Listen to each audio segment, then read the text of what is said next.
Hello everyone, this is Ritu Chaudhary. Today we will continue with chapter number 3, Politics of Plan Development. This is the third video lecture of this chapter. In the previous lecture we have discussed about the first and the second 5-year plan. So today we will start with the key controversies, right?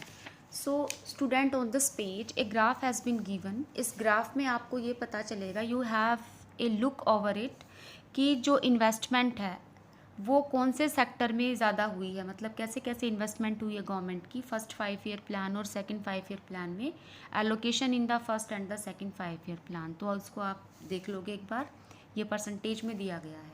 Okay, so let's start with the topic की controversies.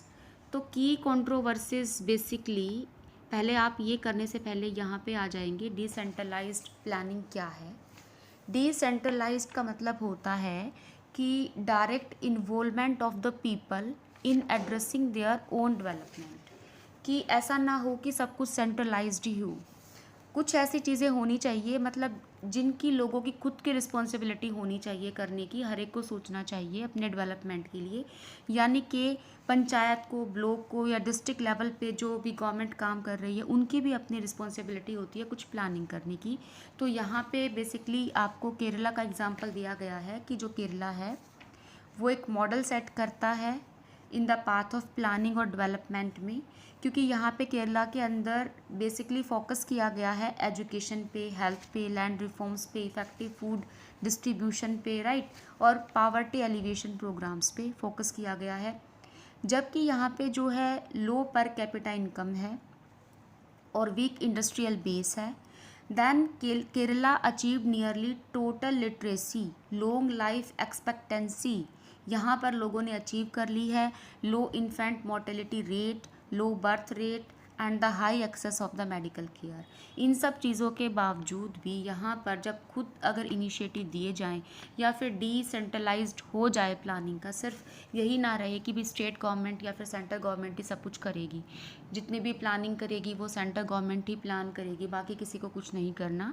तो ये थोड़े local level पर भी अगर initiative लिए जाएं, the state has also taken initiative to involve people in making plans at the panchayat, block and the district level.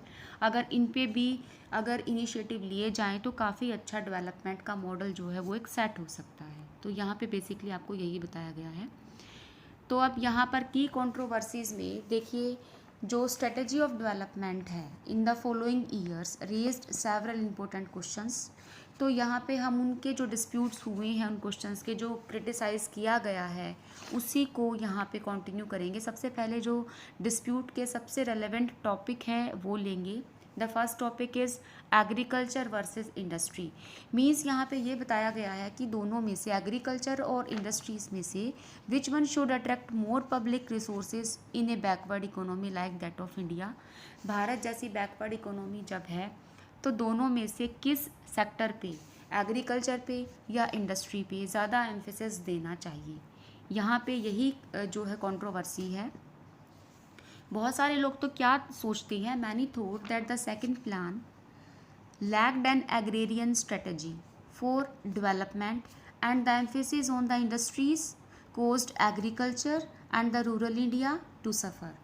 अब बहुत सारे लोग क्या कहते हैं, क्रिटिक क्या कहते हैं कि जो सेकंड 5-year प्लान आई थी ना, उसके अंदर कोई एग्रेरियन बेस्ड स्ट्रेटेजी थी ही नहीं डेवलपमेंट की। पूरे तरीके से उन्होंने फोकस किया था इंडस्ट्रियल सेक्टर पे, पूरा एम्फेसिस उनका किस पे था, इंडस्ट्रीज़ पे, जिसकी वजह से क्या हो गया, जो रूरल इंडिया है उसको काफ़ी सफ़र करना पड़ा।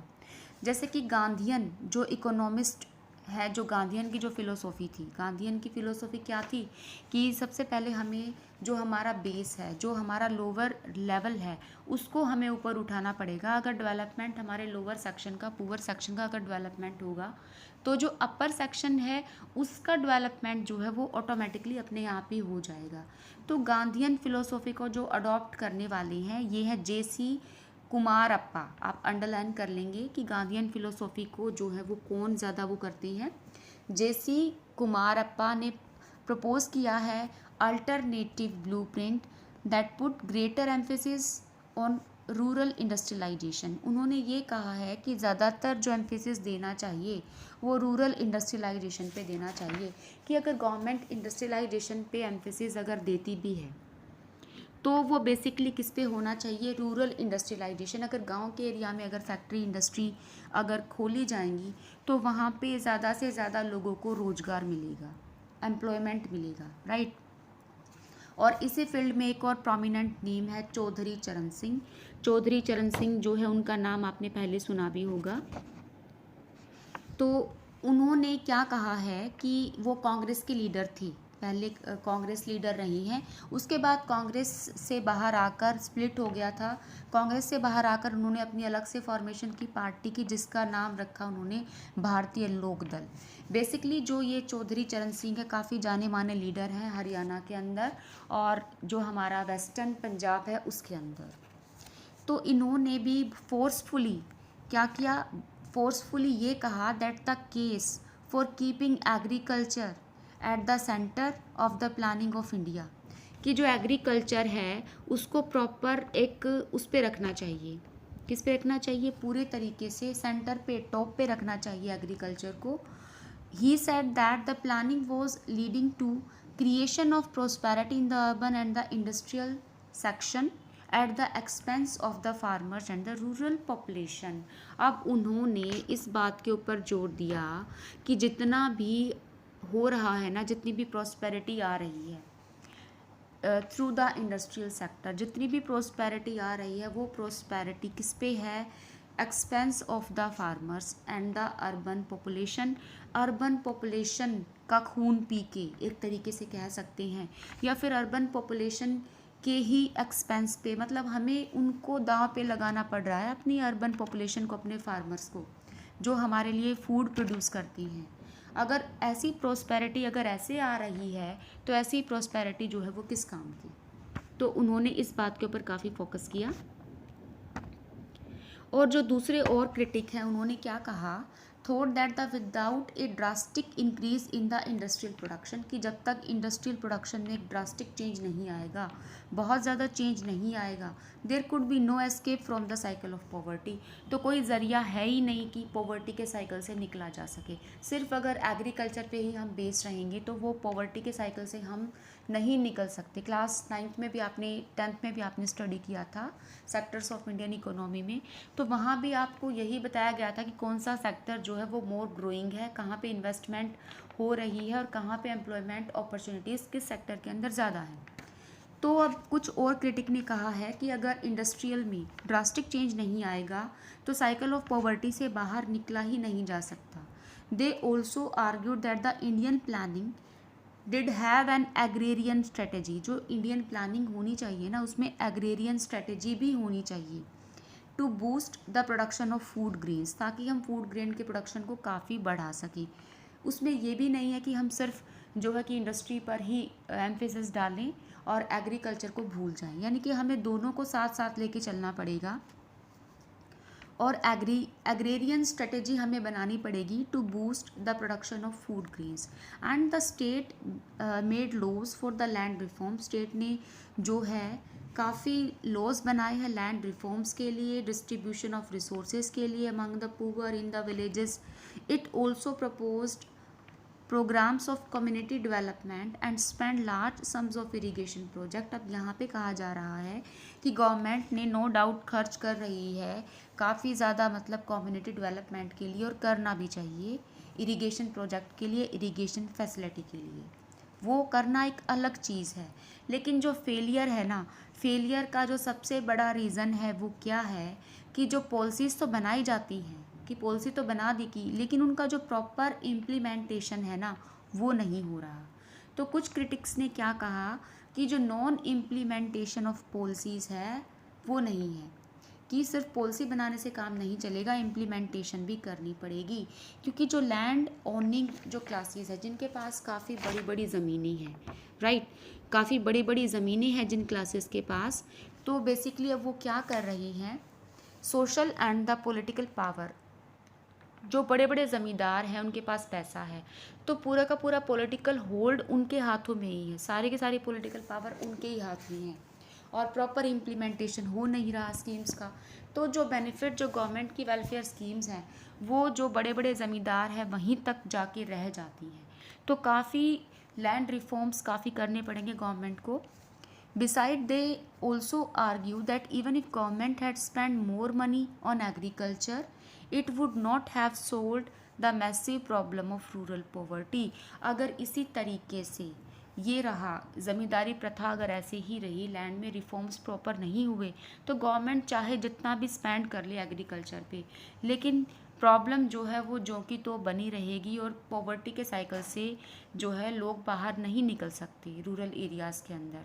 तो एक तरीके से कि एग्रीकल्चर पे ही खाली स्पेंडिंग करना सफिशेंट नहीं है, इंडस्ट्रियल सेक्टर पे भी स्पेंडिंग करनी पड़ेगी, क्योंकि इंडस्ट्रियल सेक्टर में दुनिया भर के रोज़गार लोगों को मिलेंगी।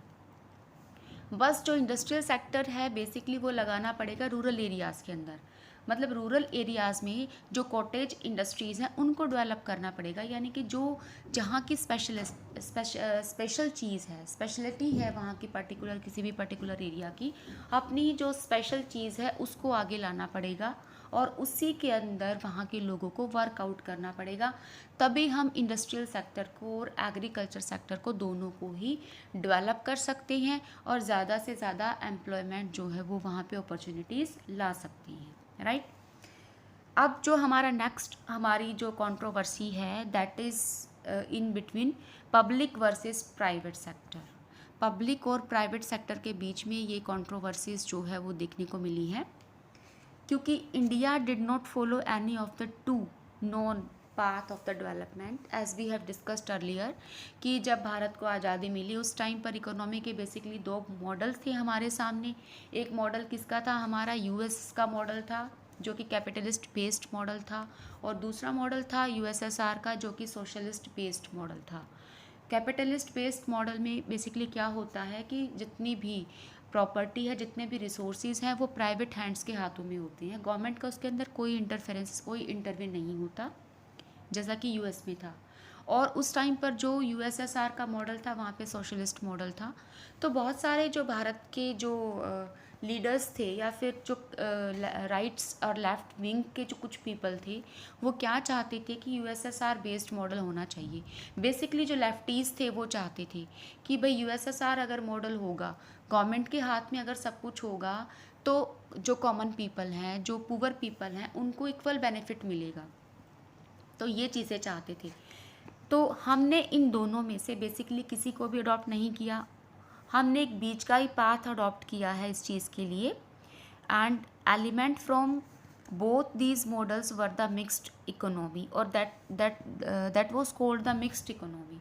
उसी को मिक्स्ड इकोनॉमी का नाम दिया गया। हमने कुछ चीज़ें जो थी वो यूएस मॉडल से ली, कुछ चीज़ें जो हमने ली वो यूएसएसआर मॉडल से ली।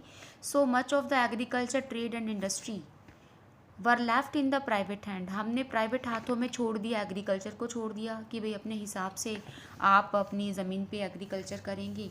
ट्रेड और इंडस्ट्री को छोड़ दिया प्राइवेट हैंड्स में। और गवर्नमेंट ने जिन चीज़ों को कंट्रोल किया, उन्होंने हैवी इंडस्ट्रीज़ को कंट्रोल किया, राइट। और इंडस्ट्रियल इंफ्रास्ट्रक्चर को उन्होंने कंट्रोल किया। अनरेगुलेटेड किया ट्रेड को, ट्रेड एंड कॉमर्स के ऊपर जो रूल रेगुलेशन अप्लाई करने थे वो भी गवर्नमेंट ने अपने हाथों में ले लिए। यानी कि जो टैक्सेस होते हैं ना, टैरिफ्स होते हैं, इंपोर्ट एक्सपोर्ट टैक्सेस, उनको भी गवर्नमेंट ने अपने हाथों में ले लिया। तो इस तरीके से हमने मिक्स्ड इकोनॉमी को अडॉप्ट किया। अब जो मिक्स्ड मॉडल है, like this was open to criticism. अब इसमें बहुत ज़्यादा क्रिटिसिज्म हुआ from both the wings, left wings as well as the right wing.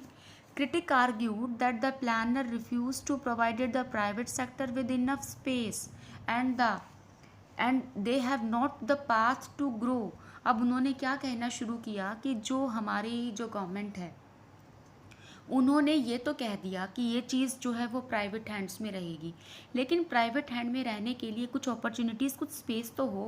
अब सब कुछ तो अपने हाथ में रख लिया। अगर उन्होंने ट्रेड दिया, इंडस्ट्रीज़ दी, तो हैवी इंडस्ट्री अपने हाथों में रख ली और इंडस्ट्रियल इंफ्रास्ट्रक्चर अपने हाथों में रख लिया।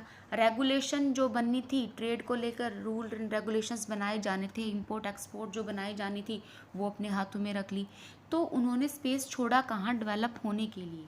तो अब यहाँ पे क्रिटिसाइज़ करना शुरू कर दिया, right. Public sector produced powerful vested interest that created enough hurdles. अब गवर्नमेंट ने बहुत ज़्यादा हर्डल क्रिएट कर दी है प्राइवेट सेक्टर्स के अंदर। और जो ये प्रॉब्लम थी वो कैसी थी, जैसे कि इंस्टॉलमेंट में प्रॉब्लम आती, किसी भी फैक्ट्री को इंस्टॉल अगर कर रही हैं तो उसके लिए हमें प्रॉपर परमिशन की ज़रूरत पड़ती है, सिस्टम ऑफ लाइसेंस होना चाहिए हमारे पास, राइट। लाइसेंस का सिस्टम, उसमें काफ़ी दिक्कत आती थी, जिससे क्या होना शुरू हो गया, करप्शन जो है वो बढ़ना शुरू हो गया, क्योंकि इसके अंदर क्या, जब लाइसेंस इशू करवाते कहीं से भी तो वो अब पैसे मांगते थे, रिश्वत मांगते थे, जिसकी वजह से करप्शन इंक्रीज़ हो गया। परमिट फॉर इन्वेस्टमेंट, कितनी हमें इन्वेस्टमेंट करनी है इसकी परमिशन भी गवर्नमेंट देगी। और कुछ लेबर लॉज भी बनाए गए, वो लेबर लॉज तो खैर बाद में बनाए गए थे, लेकिन फिर भी काफ़ी सारी चीज़ें जो थी गवर्नमेंट ने अपने हाथों में रख ली। इसके अलावा जो स्टेट पॉलिसीज़ है, restrict import of the goods that could be produced in the domestic market. सबसे बड़ी दिक्कत क्या आई कि जो हमारा ट्रेड था उसके ऊपर बैन कर दिया कि बाहर के जो फॉरेन इन्वेस्टर्स हैं वो भारत में नहीं आएंगे, मतलब अपनी डोमेस्टिक मार्केट को डेवलप करने के लिए। लेकिन अब क्रिटिक्स ने क्या कहा कि कंपटीशन तो है ही नहीं, बाहर से कोई इन्वेस्टर आएगा नहीं, इन्वेस्टर नहीं आएगा इट मीन्स बाहर की टेक्नोलॉजी भारत में नहीं आएगी, और अगर बाहर की टेक्नोलॉजी भारत में नहीं आएगी तो कंपटीशन रहेगा नहीं। जब कंपटीशन ही नहीं रहेगा तो हम सीखेंगे क्या, तो हमारे पास जो भी चीज़ है हम उसको क्यों इम्प्रूव करेंगे, क्यों उसकी क्वालिटी को इम्प्रूव करेंगे, जब हमें पता है कि दो कंपनीज़ ने ही हमारी चीज़ें खरीदनी है और वो हमसे ही खरीदनी है, तो हम क्यों तो उसको चीप रेट में देंगे, क्यों हम उसकी क्वालिटी को इम्प्रूव करेंगे, क्योंकि कंपटीशन होगा। जब कोई हमसे अच्छी चीज़ अगर मार्केट में आएगी तभी तो हम उसके ऊपर वर्क करेंगे ना, तभी उसको हम इम्प्रूव करेंगे। तो बहुत सारे क्रिटिक ने ये कहना शुरू कर दिया कि कंपटीशन तो है ही नहीं, राइट।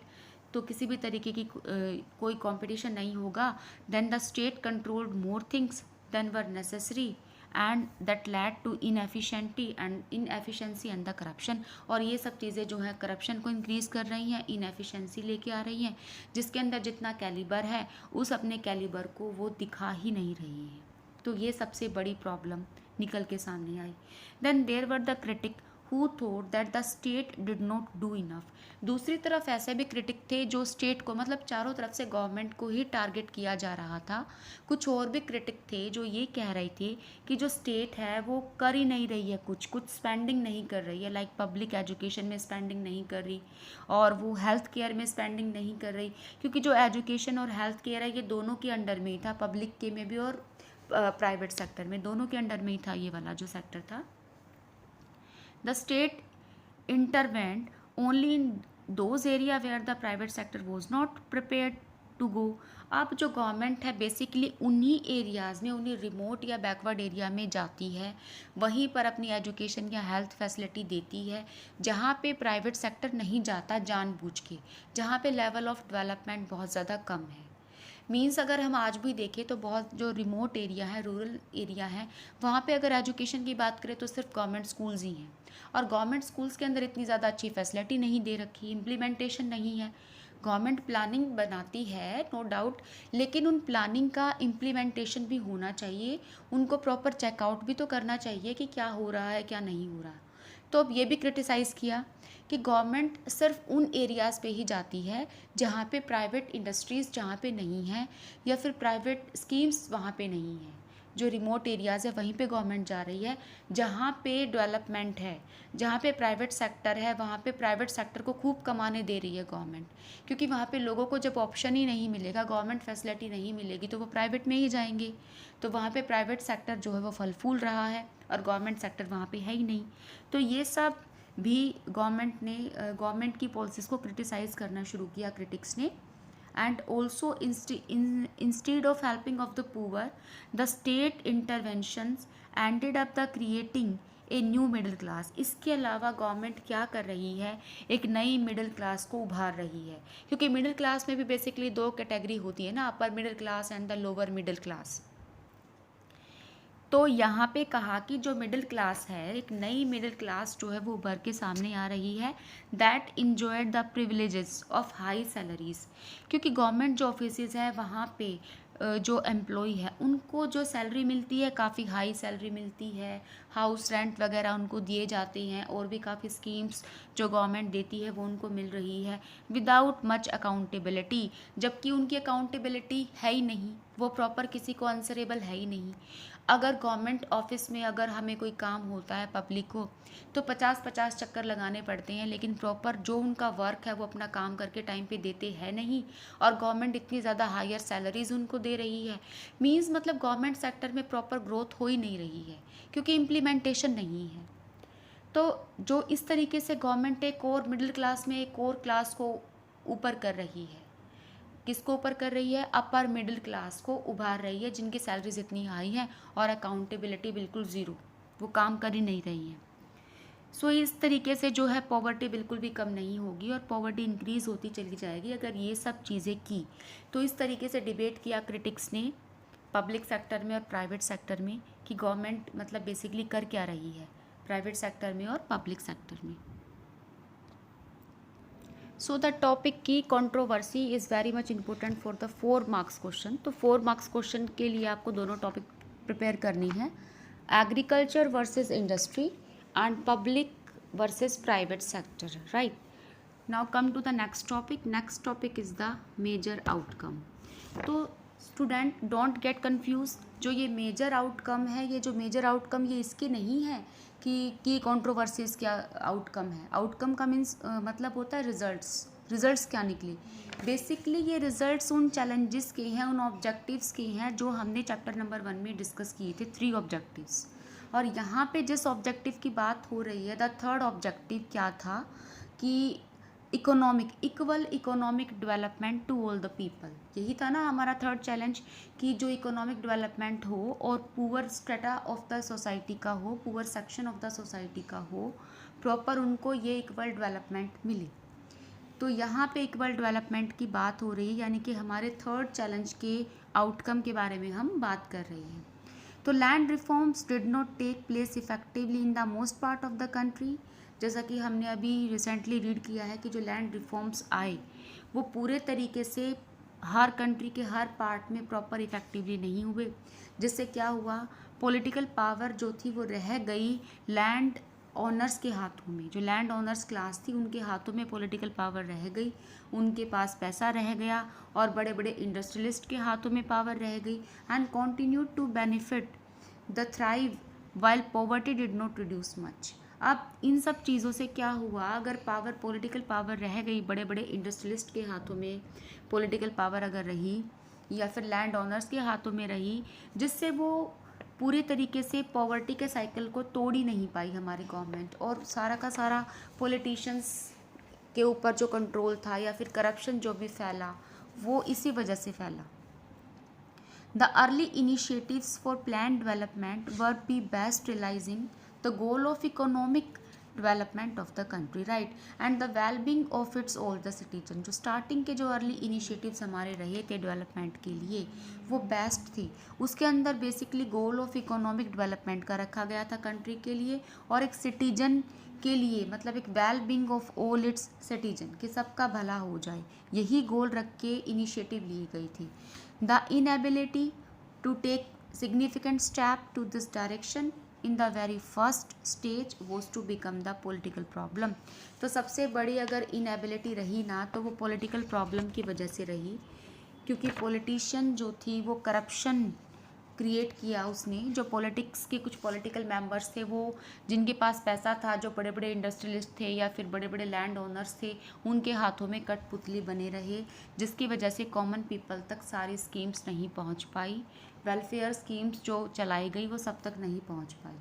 तो बेसिकली बेनिफिट इन्हीं लोगों को मिला जिनके पास पैसा था, और हमारी सोसाइटी के अंदर रिच एंड पुअर के बीच में खाई आ गई, and politically powerful and made it even more difficult to move to the desired direction। और इन सब चीज़ों का बेनिफिट सिर्फ उनको ही मिला जिनके पास पैसा था, और वो और भी ज़्यादा पॉलिटिकली पावरफुल होते चले गए और प्रॉब्लम खड़ी करते चले गए उन लोगों के लिए जिनके पास पैसा नहीं था। तो अब हम सबसे पहले डिस्कस करेंगे फाउंडेशन के बारे में कि फाउंडेशन का क्या है।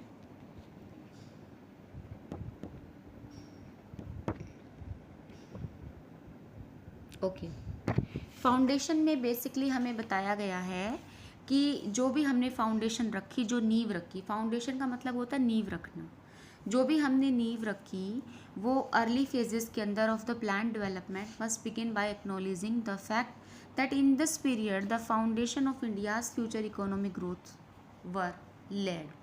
हमने ये डिसाइड किया कि जो भी नींव रखी जा रही है ना अर्ली इनिशिएटिव में, वो भारत का भविष्य है, आने वाले टाइम पे भारत के काम आएगी। जो इतने बड़े बड़े प्रोजेक्ट्स हमने लगाए, इतने बड़े बड़े पावर जनरेशन प्रोजेक्ट हमने लगाए, जैसे कि मेगा डैम्स हमने लगाए, भाखड़ा नांगल प्रोजेक्ट लगाया, हीराकुंड लगाया फॉर इरिगेशन, पावर जनरेशन लगाया, कुछ हैवी इंडस्ट्रीज़ लगाई, public sector, steel plant, refineries, manufacturing unit, right, defence production, तो ये सब चीज़ें लगाई। ये ऐसा तो नहीं है कि एक बार तब लगा दिया, अब हमें बार बार इनको एस्टिब्लिश करना पड़ेगा या बार बार इनमें बहुत ज़्यादा इन्वेस्टमेंट करनी पड़ेगी। ये हमारी फाउंडेशन थी। अगर ये नहीं होती तो उस टाइम पर एग्रीकल्चर को बूस्ट नहीं मिलता। इरिगेशन फैसिलिटी अगर गवर्नमेंट प्रोवाइड नहीं कराती तो एग्रीकल्चर कैसे फलता फूलता, कैसे इंडस्ट्रीज़ फलती फूलती, अगर ये फाउंडेशन उस टाइम पे ना रखी जाती। तो ये तो एक आउटकम का एक पॉजिटिव साइड है कि अगर हमने इन सब चीज़ों की फाउंडेशन रखी तभी उसका हमें इतना ज़्यादा बेनिफिट मिल रहा है। And these were started during this period, इसी पीरियड के टाइम पर ये शुरू करी गई थी। Infrastructure for the transportation and communication was improved, इन सब चीज़ों को साथ के साथ इम्प्रूव किया गया। इंफ्रास्ट्रक्चर को भी उस टाइम पर इम्प्रूव किया गया, ट्रांसपोर्ट फैसिलिटी, कम्युनिकेशन फैसिलिटीज़ को इम्प्रूव किया गया। And some of these mega projects have come in for a lot of criticism, और ये इतने ज़्यादा मेगा प्रोजेक्ट जो आए थे ना, बहुत बहुत क्रिटिसिज्म इन पे किया गया था, तब ये आए थे। और जो जितनी भी हमारी लेटर इकोनॉमिक ग्रोथ है, जो हमें बाद में देखने को मिला अपना डेवलपमेंट, वो अगर हम प्राइवेट सेक्टर का अगर डेवलपमेंट देखते हैं तो वो बेस तो यही है ना, क्योंकि इंफ्रास्ट्रक्चर तो गवर्नमेंट ने अपने हाथ में रखा था। गवर्नमेंट ने इतना अच्छा इंफ्रास्ट्रक्चर फैसिलिटी अगर प्रोवाइड कराई तभी तो वो फले फूले ना प्राइवेट सेक्टर। तो that may not have the possible in the absence of these foundations. ये सब चीज़ें बिल्कुल भी पॉसिबल नहीं हो पाती, जो भी हमारा डेवलपमेंट है वो पॉसिबल ही नहीं हो पाता अगर इन सब चीज़ों की फाउंडेशन उस टाइम पर अगर नहीं रखी गई होती तो। ओके, नेक्स्ट टॉपिक है हमारा लैंड रिफॉर्म्स। स्टूडेंट, जो ये आउटकम वाला है ना पार्ट, ये भी आपका 4 मार्क्स के लिए बहुत ज़्यादा इंपॉर्टेंट है, तो आप इसको यहाँ पे लिख लो, important for the 4 mark question, दोनों के दोनों टॉपिक्स पे। तो लैंड रिफॉर्म्स का दूसरा हमारा पार्ट हम डिस्कस करेंगे कि लैंड रिफॉर्म में बेसिकली क्या हुआ। एग्रेरियन अगर सेक्टर की बात करें तो इस पीरियड में काफ़ी सीरियस अटैम्प्ट किए गए लैंड को रिफॉर्म करने के लिए, और बहुत ज़्यादा जो सक्सेसफुल रहे उनमें से था abolition of the colonial system of zamindari. जो कॉलोनियल टाइम से जो ज़मींदारी सिस्टम चला आ रहा था ना, क्योंकि गवर्नमेंट ने क्या किया, राइट टू प्रॉपर्टी, पहले क्या था, फंडामेंटल राइट था right to property, right to property को लीगल राइट बना दिया गया, उसको अबोलिश किया, तभी तो हम कर पाए ना अबोलिशन ऑफ द ज़मींदारी सिस्टम। अगर राइट टू प्रॉपर्टी को नहीं हटाते, फंडामेंटल राइट की लिस्ट से अमेंडमेंट नहीं करते, तो कोई कितनी भी प्रॉपर्टी रखे, किसी के पास कितना भी कुछ हो जाए। तो वही करके हम लैंड रिफॉर्म्स कर पाए, अबोलिशन किया हमने ज़मींदारी सिस्टम का। ज़मींदारों ने बहुत बहुत ज़्यादा लैंड के ऊपर कंट्रोल करके रखा था, ऑक्यूपाई करके रखा था, और अकाउंटेबिलिटी बिल्कुल नहीं थी। उनके पास तो इतना ज़्यादा पैसा था, उनको कोई चाहिए भी नहीं था, उनको तो सिर्फ एक्सप्लॉयटेशन करना था वर्कर्स का। तो बेसिकली जो सफ़र कर रहे थे वो वर्किंग क्लास सफ़र कर रही थी, मजदूर लोग सफ़र कर रहे थे। And this bold act not only released land reforms the clutches of the classes and had little interest in agriculture. जो क्लंचेस थे, जो इसने जकड़ा हुआ था पूरे एग्रीकल्चर को, उसको ही सिर्फ रिलीज़ नहीं किया, बल्कि इनका जो लिटिल इंटरेस्ट था ना एग्रीकल्चर में, देखो वैसे तो पूरी की पूरी जो ज़मींदारी सिस्टम था, ज़मींदारों ने पूरी की पूरी ज़मीन को ऑक्यूपाई कर रखा था, लेकिन ये इनके बच्चे जो थे वो बाहर पढ़ने जाते थे, दूसरे बिजनेसेस इनके चलते थे, लैंड में इनका इंटरेस्ट बिल्कुल भी नहीं था एग्रीकल्चर के अंदर।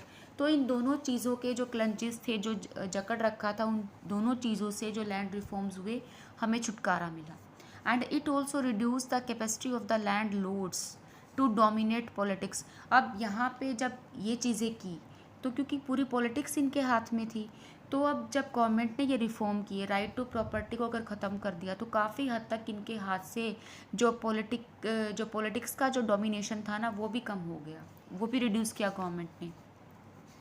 दूसरा गवर्नमेंट ने क्या किया, कंसोलिडेशन ऑफ लैंड।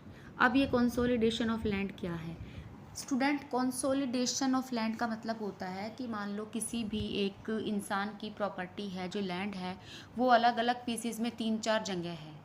थोड़ी सी ज़मीन किसी पर्टिकुलर एरिया में है, फिर थोड़ी सी और ज़मीन किसी पर्टिकुलर और एरिया में पड़ी है, तो जगह जगह बिखरी हुई ज़मीन है। तो उस बिखरी हुई ज़मीन के बदले उस पर्टिकुलर आदमी को एक जगह पर इकट्ठी ज़मीन प्रोवाइड करा देना, और वो जो अलग अलग जगह पे ज़मीन थी वो गवर्नमेंट अपने अंडर में ले लिया और उनको एक ही जगह पर प्रॉपर लैंड होल्डिंग्स उनको दे दी, ताकि अगर ज़्यादा ज़मीन होगी तो वो प्रॉपर एग्रीकल्चर कर सकेंगे, वहाँ पे क्रॉपिंग कर सकेंगे। अलग अलग जगह पे अलग अलग रिसोर्सेज उनको इन्वेस्ट करने पड़ेंगे, आने जाने में दिक्कत होती थी, जिसकी वजह से कई कई पर्टिकुलर एरिया तो खाली ही पड़े रहते थे। उनको जो थे किसान यूज़ ही नहीं करते थे कि इतनी दूर जाकर कौन खेती करेगा। तो जहाँ पे जिस जिस की ज़मीन बिखरी हुई थी उनको क्या किया गवर्नमेंट ने, कंसोलिडेशन ऑफ लैंड कर दिया, यानी कि एक जगह पर पर्टिकुलर उनको ज़मीन किसानों को दे दी। तो ये था कंसोलिडेशन ऑफ लैंड। दूसरा क्या किया, Fairlie successful but the other 2 components of the land reforms were much less successful. दो जो थे बहुत कम सक्सेसफुल। देखो, दो जो लैंड रिफॉर्म्स थे वो तो सफल हो गए। एक तो ज़मींदारी का अबोलिशन हो गया, अबोलिशन ऑफ द ज़मींदारी सिस्टम। दूसरा कंसोलिडेशन ऑफ लैंड। लेकिन जिन चीज़ों में जो गवर्नमेंट थी वह सक्सेस नहीं हो पाई वो था क्योंकि गवर्नमेंट ने ये भी लॉ बनाया था कि अपर लिमिट होनी चाहिए या फिर सीलिंग होनी चाहिए कि इतनी से ज़्यादा प्रॉपर्टी, इतनी से ज़्यादा ज़मीन आप नहीं रख सकते। लेकिन इन सब चीज़ों को भी क्या किया कॉमन पीपल ने, कुछ मतलब अलग तरीके से इन्वेड किया। अलग अलग तरीके से इन्वेड अगर वो करेंगे, मतलब अलग अलग उनके दिमाग चलते थे, अलग अलग प्लानिंग की, जैसे आजकल भी देखने को मिलता है। फॉर एग्ज़ाम्पल, अगर किसी के पास बहुत ज़्यादा ज़मीन है तो वो क्या करेंगे, हस्बैंड और वाइफ जो है वो पेपर में ऑन पेपर अपने आप को डिवोर्स से दिखा देते हैं कि हमारा डिवोर्स हो चुका, और वो जो वाइफ होती है उसके नाम अलग से ज़मीन होती है, हस्बैंड के नाम अलग से ज़मीन होती है। तो रहते वो इकट्ठे हैं लेकिन सिर्फ ऑन पेपर अपना डिवोर्स दिखाते हैं, जिसकी वजह से लीगल वो लैंड को ऑक्यूपाई कर सकें। इस तरीके से कॉमन पीपल ने बहुत सारे फंडे ऐसे निकाल लिए बीच के, जिसकी वजह से वो ज़मीन को ज़्यादा से ज़्यादा ज़मीन को अपने पास रख पाएँ। तो इस तरीके से अलग अलग तरीके निकाल के इस चीज़ के ऊपर जो थी वो गवर्नमेंट जो थी अनसक्सेसफुल रही और कंट्रोल नहीं पाई। सीलिंग एक्ट जो उन्होंने बनाया था, अपर लिमिट जो एक्ट उन्होंने बनाया था, उसके ऊपर जो गवर्नमेंट है पूरी तरीके से वर्क नहीं कर पाई। और दूसरा, जो वर्कर्स थे उनके भी कुछ लीगल राइट्स उनको दिए थे। जैसे पहले थे इंडेंचर्ड लेबर होते थे, बंधवा मजदूर होते थे, किसी भी तरीके से जो ज़मींदार थे उनके साथ बिहेव करते थे।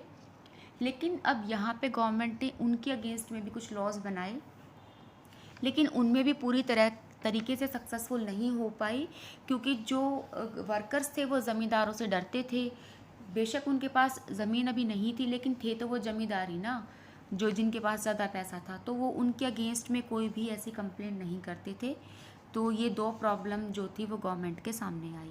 सो it was not easy to turn these well meaning policies on the agriculture. ये पॉलिसीज़ एग्रीकल्चर पे अप्लाई नहीं हो पाई इनटू जेन्युइन तरीके से, और एक इफेक्टिव एक्शन इनका नहीं लिया गया इन दोनों चीज़ों का। So it could happen only if the rural landless poor were mobilised but the land owners were very powerful. बहुत यही चीज़ आपको बेसिकली बताई गई है कि जो लैंड ओनर थे वो बहुत ज़्यादा पावरफुल थे और किसी के भी उनके खिलाफ बोलने की हिम्मत नहीं होती।